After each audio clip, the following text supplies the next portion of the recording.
Big episode 80. Big episode 80. It's almost like a weird. We were talking before we started recording. It's almost like a weird feeling coming into this one, just because it's been so long, and we're coming off of vacation mode too. But yeah, it's just kind of weird to get in here and share our thoughts. I mean, not that we're not excited to, but it's just kind of a...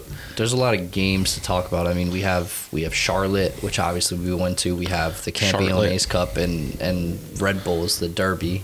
But yeah, I mean, there's a lot to talk about. Like you said, we got off the vacation while we were down there. Unfortunately, we had to attend that Charlotte game. I'm kind of glad that we didn't end up recording right after Charlotte, because I was ready to go full-blown Coach Joe mode on this podcast. if you had put a mic in front of me, walking out of that Charlotte stadium, getting chirped by fans as we're walking, not to mention the whole game. I mean, it was a battle of words for sure, because we were not... I would like to say we won that battle too.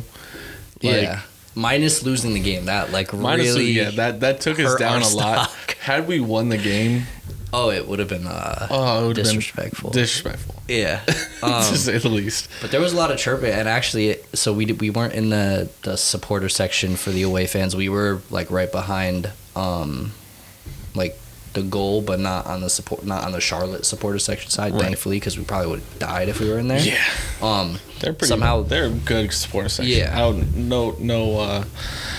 No lie, they're really... And it's a cool stadium too. I've never obviously been in that one. Football stadium. It's cool how Baker's house. How you could see the skyscrapers. Yeah. That was kind of crazy. But yeah, I mean, we had a NYCFC fan in front of us, but it was basically me, you, and him against the world is what it felt like in there.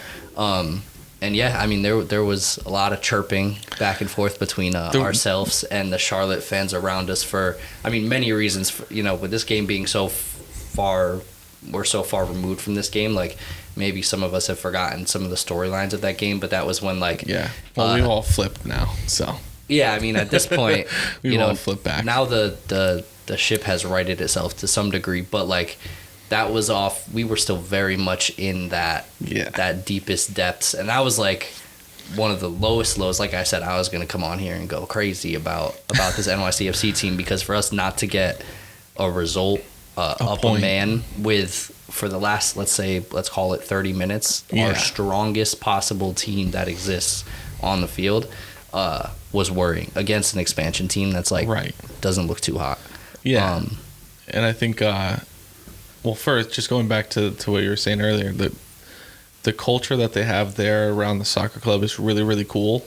Mm-hmm. I don't think their team is there yet. They swept us this year, so it's hard for people to take that seriously when I say that. But I don't think they're there yet in terms of being contenders. But their culture there is really, really cool, and it's very soccer heavy. That being said, at that point of the red card, from that point on was really when we were in the streets, because we cheered loud for that. Yeah. I was yelling, na, na, na, na. we're get out of here, and all this stuff. Yeah, to their captain, by the way. Yeah, to their faces. Yeah. Getting sent off. And that's some of the storylines of that game. You have Tavon... literally getting assaulted by their captain and then booed for it, and then literally having their stadium on stilts for the rest of the game. Yeah, you have, before that happened, GP throwing Fuchs over the boards. No. What happened was he barely bumped him, and then he decided to take the entire length of the end of the end zone for sure to run and jump over. You're 45 or something like that. Your bones are not built for that. Yeah. And then, like I said, the poor form coming in, so that brews a lot of emotions. The game that happened. And I don't know if it came through on the broadcast or not, but Tavon Gray had that entire stadium on stilts. Every time he touched the ball or might touch the ball, the entire stadium was booing, all because he was a little physical. Yeah. I mean, they were blaming him for... their own getting player fouled. Yeah, their own player and like getting a red card, rightfully getting sent off for fouling him. So, that's Charlotte fans, I guess. But I mean, I think the same Charlotte fans that think a tactical foul is being dirty. Yeah. I mean, that guy. Yeah, he needs help. You and some man much older than you were certainly having words with each other. Yeah, and then you had but the not overweight, necessarily face to face, but just just out loud. He was being passive aggressive in my ear, literally sitting behind me, being passive aggressive. So I would just return the favor. You have to know a little bit about soccer to talk if the you're way gonna that he was chirp talking and do it at least be knowledgeable.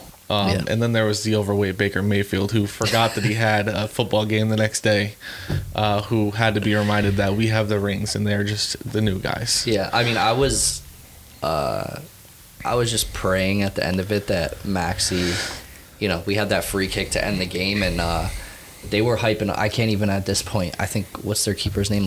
Something Casper. They kept screaming his name. Yeah, and every single time he would make a save, they had a very specific chant for him. Cochina, I think. I think that's Spanish for something. For kitchen, that's Cucina. No, not Cucina. Cucina. No, we'll just skip. I don't know what their name. Cucina. I don't know. Regardless, they had a specific chant for him with every save he made. So we hatched the mastermind plan that in our brains when that inevitable equalizer was getting scored, we were gonna do that chant as the two of us against the stadium of Charlotte fans. Unfortunately, we were robbed of that moment. But I had all the copium flowing through my body when Maxi stepped up for that free kick. Genuinely. And then I honestly no more shooting on goal for me for Maxi on free kicks. Just put the ball in. We have guys, or it'll find pinball around the box. Find somebody that'll put it in the back of the net, and that's where you want the ball to go. Because nothing says you're putting it on target, even actually. Well, from the free kick position. So, I was shocked that we didn't get hit by any of the shots that we were pulling off. Mm-hmm. I mean, we will have to flash the seats that we were in and stuff, and we were close enough to yell to the players. Unfortunately, we were trying to give some support to Sean and Maddie as they were warming up. They just completely brick walls. They thought that we were insane Charlotte fans. Yeah, is the thing. I mean, to be fair to them, all we had on were the orange NYCFC hoodies. Yeah, so there's no way to know. There's no. I mean, I had a Yankees hat, but I mean, does Pellegrini even know who the Yankees are? Honestly, who knows? I mean, he actually, I caught his attention, but he kind of just stared at me right at you and was like, "What is your problem? What are you doing?" So I mean, that was a Charlotte game. I mean, other than that, I feel it's a cool city. At least we had the time in the city, to get home. The scooters to get home after the stadium, and then the vacation to at least a few days to recover before. Right. We had that Campeones Cup, which, really lifted spirits, I think, around the community. It lifted spirits in the community, but the game itself was so hard to watch. Outside of that ball from Acevedo to Collins, I literally fell asleep for probably 5 minutes of that game. Full disclosure, it was just a snooze fest. It was so... Atlas didn't really give us anything. I think just the result itself meant more than the game that we watched. Mm-hmm. Basically, for that one is all I can really sum it up as. I think my favorite thing was in the group chat and on Twitter and stuff, how my favorite thing going into it was the mindset that it was all the NYCFC fans seem to be on the same mindset where it's if we lose, it's Mickey Mouse. If we win, it's another trophy. Right. So there's no world where we walk out of this looking bad. Right. And thankfully, I feel winning it is obviously the best case scenario of the two. But I love that we all kind of established that matters. As a group. It matters because it mattered to the players. Mm-hmm. At the end of the day, it doesn't really us talking to Mike's. At the end of the day, to that competition doesn't matter if the players are putting their all into it and celebrating after, and the other team is distraught after. That meant something to them. So it means something in the grand scheme of things. And it's just another trophy to put into our cabinet, the third one in club history. And I'm happy about it. The game itself, though, like I said, I mean, I think snooze fest. More important than getting the hardware, it was a good reset on like confidence and form and everything. And obviously at the time we didn't know that they would, but we were hoping that that would carry into further results, and like ultimately it did in the Derby, which I think we talked about it probably in a prior episode, where, you know, that might, you know, which game between those two was more important. Like, that's obviously the level that the Derby's at, especially considering the points that we need now and late in the season and stuff. And like, I feel like those two were very similar in terms of importance. So to get results from both, I mean, I feel as good about this team as I did probably before we really started like totally nosediving for those, I don't know, what was it, 5, 6, 7 games? 8 games, something like that. Yeah, it's important. I think it's a huge boost for Cushing.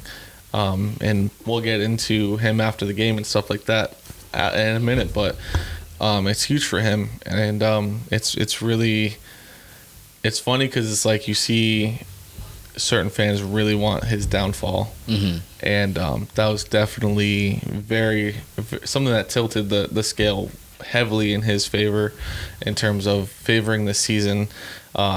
You know, he got the win versus Red Bulls with Tati.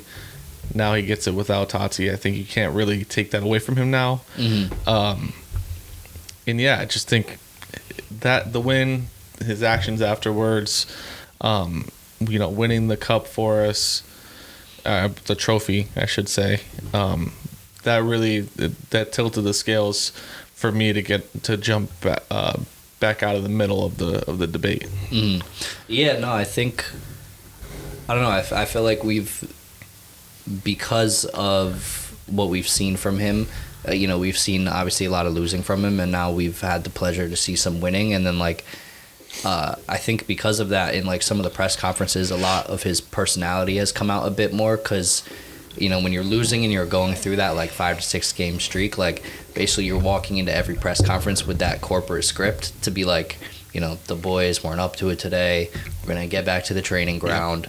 We're going to talk with the coaches and like we're going to figure it out. And like, but when you're winning, you have like more freedom to kind of like express yourself. And I think, you know, part of that began with Cushing putting up on his Instagram story, and it only lasted for like 20 minutes, of him calling out the Red Bulls coach for saying that it was crystal clear we were going to win.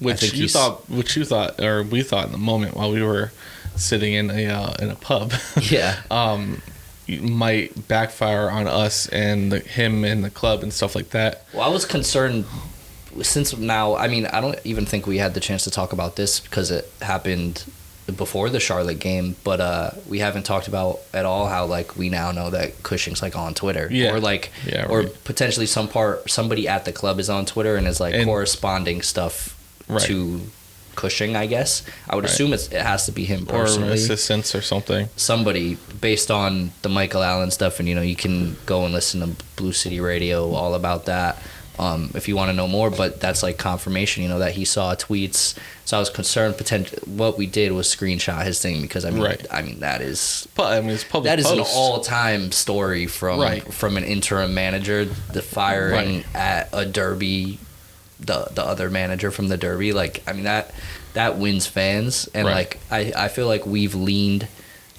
Cushing more than the average fan. So like, I'm not opposed to maybe winning him some fans by posting, you know, a little bit of banter for the boys. And we thought that might create some. I feel like he would see it and be like, "Hey, I deleted this." Some form of like a rift between us and Cushing, had there been an interaction between the three of us, and just kind of made things awkward. So then we're kind of questioning it, and then the NYCFC Twitter account just came in and doubled down on it and put the stamp on the crystal clear meme.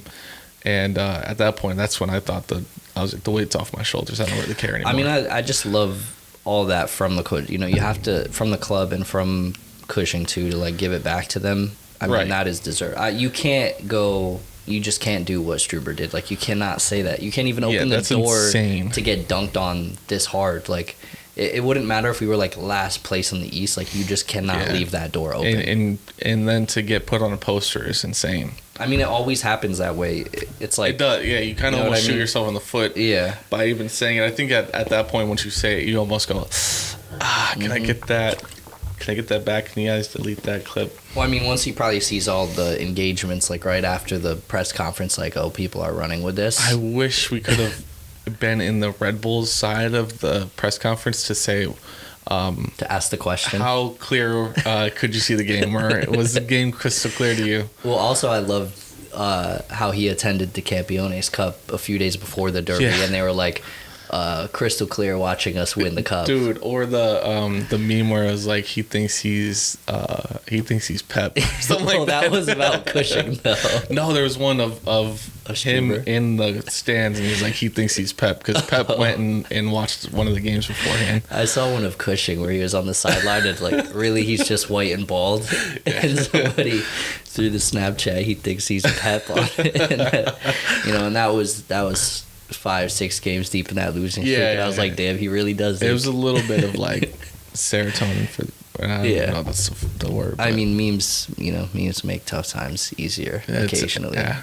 But that Red Bulls game, I mean, in both that and the Campeones Cup, Collins is the most prolific goal scorer we have on New York City FC. Well, it's funny because Cushing's came out after the game and goes, "We found a system where he can be a center back, center mid, and striker at the same time." And I was like, when you put it that way, that is literally what he does. He is everywhere on the field at all times. I mean, and that's the weirdest thing to say about a center back. Yeah, one that's not like 22 years old. Yeah, and one that is about to be a free agent in the off season. Will be. I don't know what I've seen different, because let's be honest, like nobody really understands anything about transactions. It's just a tag. Yeah, it's a tag. I was gonna say, let's just be honest, nobody really understands transactions in the MLS like to any degree. But I've seen people say that the club that a free agent is coming from gets like first offers. Yeah, probably like a franchise tag type of thing. Like we get to submit something to him and have conversations before any other club gets to have a conversation, right. period.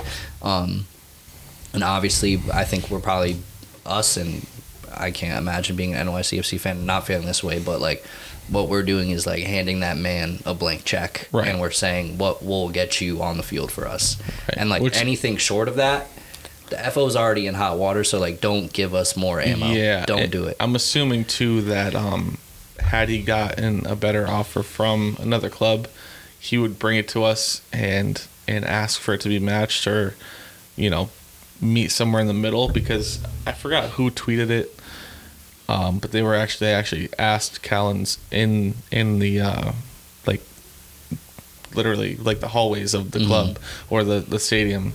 They were like, what's going on with that? And he's like, who wouldn't want to be in New York? Yeah. And so I just feel like there's no way that deal doesn't get done. And I think, he's a club legend. Mm-hmm. Maybe the first genuine one ever. I mean, that's if you're giving me a poll on, he's probably building first ballot, right? Yeah, if you're giving me a poll on one statue to build at our new stadium, if it exists, Collins is probably my vote. Right, because the others that are in contention, David Villa, Maxi, Tati, yeah, but those Ronnie, yeah, those contributions are very, very important for the regular season. But Collins had the 2 penalties to literally win us the cup. He had a goal in our other trophy. Every single trophy that we have is because of him. Mm-hmm. So he is literally first ballot, our legend. He is it. He is him. Yeah, and I think aside from that, also most of the other people you listed, probably except Maxi, have not operated at that level of talent, I guess, for us for as long as Collins has. Right. Like, not even close. Consistency. Yeah, not even close. And obviously, like somebody like Tati would do that, but he had to go. Right. So it doesn't knock him, but like when it's between the two, it's like yeah, it's easier to lean towards the guy that like is still here and stuff. David Villa really never had a down period or a drought. Yeah, I mean, but there's a lot of stuff about there's a lot of Villa things that you cannot have happening. Period. Yeah. I mean, with Ronnie, I mean, him taking off that in the same way that it hurts Tati, I think it hurts him as well. You know, maybe Tati one day if he wants to travel back to New York, because I do feel like, in the same way you said, Collins is one of those guys on the team that, you know, loves New York, and what a lucky club we are to have a city like New York that I think can like lure players in and then like not only that, capture their hearts. Yeah, exactly. You know, capture them and keep them here. Yeah, and you know, Collins is one of those guys. Chanot obviously is one of those guys. Yep. You know, there's been a few of them, and I like to think Tati is one of those guys, but his heart is also in a bigger place of wanting to become, you know, like a star. So yeah, shout out him for that. I mean, I saw him in like FIFA career mode the other day, and I was just like, there's just too much emotions to deal with, like seeing his face. I think the fact that they made him medium high work rates is just it's so weird. Yeah, it's disrespectful in a sense, but it's disrespectful in a sense that NYCFC is having a FIFA tournament and they're not allowing Xbox players to play, or even PC. I mean, they gotta fix that because I'd like to Post 90 has something to say. I would like to go win that, and I can't because I don't have a PlayStation. Yeah. So fix that, guys, and let the boy in. Yeah. And I don't know. I mean, yeah, I think that pretty much sums it up. I think I thought this one would be. I to be fair, I have no clue what the length is on this thing, but probably at like 30 minutes. You know, I imagined it to be longer with all these different games, but in terms of everything, you know, this is probably much different vibe, but still in line with sort of our feelings. Where, still, I don't want to.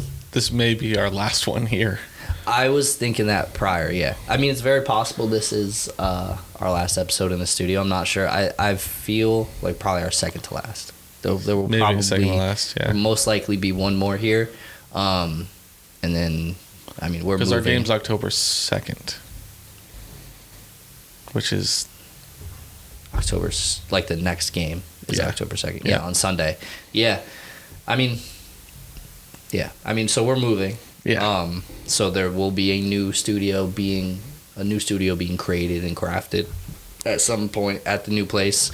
Don't know how, where, but we do have this through that week after October 2nd. So I feel there will be one more, but who knows? Yeah. And also, you know, that may impact our ability to record to some degree. Right. I mean, maybe we'll end up just sitting on like the new living room couch and chopping up an episode, and it will be, you know, not quite as duct tape as the Discord ones you've seen, but it'll definitely be something thrown together just to get feelings off our chest, you know, with whatever happens in that Orlando game. Right. Because, you know, anything can happen in an Orlando game. Yeah, and so expect some things to change. We're gonna obviously stay the same, but probably an upgrade to the studio. Like we're gonna go way harder because like when we made this studio, really, I mean, you've seen it kind of grow over. Yeah, it was like pieces get added like every 5 episodes. Yeah, and it's gonna be more so planning it. But we have like adult. We're adults, adult money now, so it's like we could do more. Yeah, things. We're gonna make it pretty. It may just take a little while because honestly, at this point, we don't even know what room it's gonna be. We don't even know if it's gonna be in the house. In a room, yeah. So, that's that. I mean, that is episode 80. Hopefully, you know, at least the length of it is holds up to the fact that it's, you know, a big solid number. Obviously getting up there with the episodes, which is crazy. And if you're listening at this point, obviously we love you, appreciate the support. And follow us anywhere that you get podcasts. Yeah. Follow us on Twitter. That's where you'll be able to actually interact with us, join the conversations that we have with the community and within the community. And it's just, like I try to say, it's the biggest key into the NYCFC community that you could possibly find. The spaces, the comments, the conversations that we start and have and join on Twitter. That's really the best way to find us. You'll find the links to our videos, to audio only, everything. So if you are somebody who's new to this community and you're kind of like scared and you don't know what to do, follow us, follow the people that we follow, and join this thing. To me, I think Twitter is the best, and this will be my last tangent, just because, like, although we haven't posted an episode, and I believe we're pushing, like, 2 weeks now, like, there's been, like, no silence on Twitter at all. Right. Like, it's like, tweets every day, whether it's going to be about the men's national team and how they're going to snub Sands for an Aaron Long who doesn't know how to kick a soccer ball somehow, and it makes sense because he's on the Dead Bulls. But, you know, stuff about USMNT, stuff about the games, obviously we're live tweeting through every NYCFC game because we can't be on the mics for instant reactions, so like these feelings have to exit our body, and it does through words. Right, and we've thought about how to do that before. I just don't know if it's possible. I was going to say potentially, you know, maybe that's like new studio feature. Who knows? Depending on if the studio becomes kind of like a portable thing that we pop up in our house, potentially where that is could determine if we can do things live. The only live thing that always catches me, like when you're doing game watch alongs, is I hate that you can't like have the game up on the screen as well for people. Yeah, like because like doing like the syncing thing, it's like not that hard, but it is just like weird. Yeah, you know, it just like adds an extra layer of like this is kind of annoying, and like everybody has all these different streams and like trying to read the comments and they just spoil the goal for you. Yeah, although we do, unlike years past where we only had like the stream of somebody streaming it for you. Yeah. We do have the paid version, which comes to us as live as it gets, even though somehow your phone gets 25 seconds more than mine. Also, that makes Twitter tough as well because we follow so many NYCFC people that like some of them are bound to be at the game, and they are obviously tapped in way sooner than we are on. They can't pause real life. No, so sometimes it can still get spoiled early, but. Yep. We talked about Twitter for 10 minutes. So. Yep. And you can tell that we are tired and haven't done this in a while because we're going on wild tangents. So, yeah, if you guys enjoyed the episode, go ahead and drop us a like. Comment anything that you think would look cool or that we should do with our new studio. Studio ideas. And, anything with the show in general because it's kind of a transitional period for us. So, we're open to hearing that kind of stuff. Yeah. And so, we'll see you guys potentially in a new studio or potentially back here for the last time. Yeah. Next time. So we'll see you guys. Peace.